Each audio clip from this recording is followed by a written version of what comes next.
अभी एनटीए ने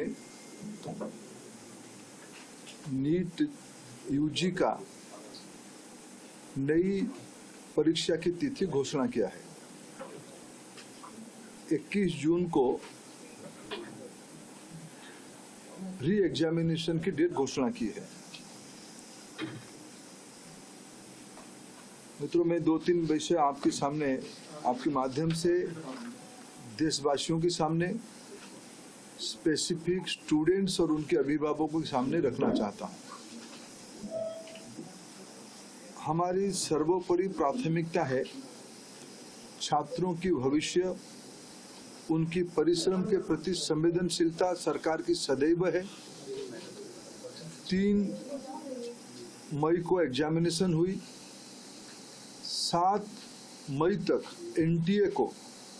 एनटीए की ग्रीवेंस रिड्यूसल सिस्टम पे कहीं से आपत्ति आई। गेस्ट पेपर में ऐसे कुछ प्रश्न आए हैं जो इस बार की क्वेश्चन सेट्स में था। तुरंत ही हम लोगों की वहाँ चर्चा हुई। एनटीए ने और सरकार ने, education department, higher education department ने तुरंत उसको प्रारंभिक थोड़ा इंक्वायरी किया, एजेंसियों को दे दिया, भारत सरकार की एजेंसियों को दे दिया। भारत सरकार एजेंसी संबंधित 2-3 राज्यों के साथ जुड़ा हुआ विषय था। प्रथम दृष्टया में राज्यों की एजेंसियों से संपर्क किया और 12 तारीख तक, यानी 8 को सुबह प्रक्रिया एक प्रकार से 7 रात को शुरू हुई, 8 को ही शुरू हुई। 8, 9, 10, 11 3-4 दिन में जब हमको स्पष्टता हुई, हम कंफर्म हुए हैं कि इस बार गेस्ट पेपर की आड़ पे क्वेश्चंस बाहर गया है।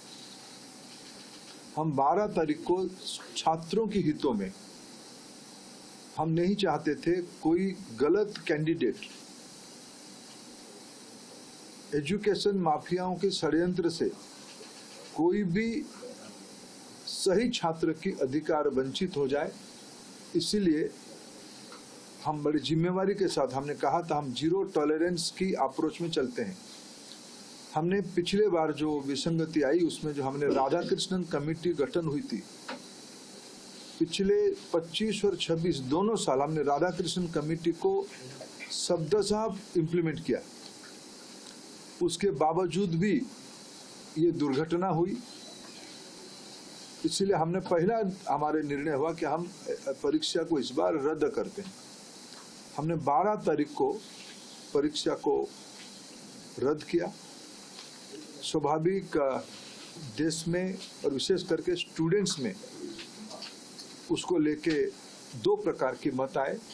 हम दोनों प्रकार की मतों को स्वीकार करते हैं। हम अपना दायित्व उसको मानते हैं, उसको कैसे समाधान की रास्ता निकालें।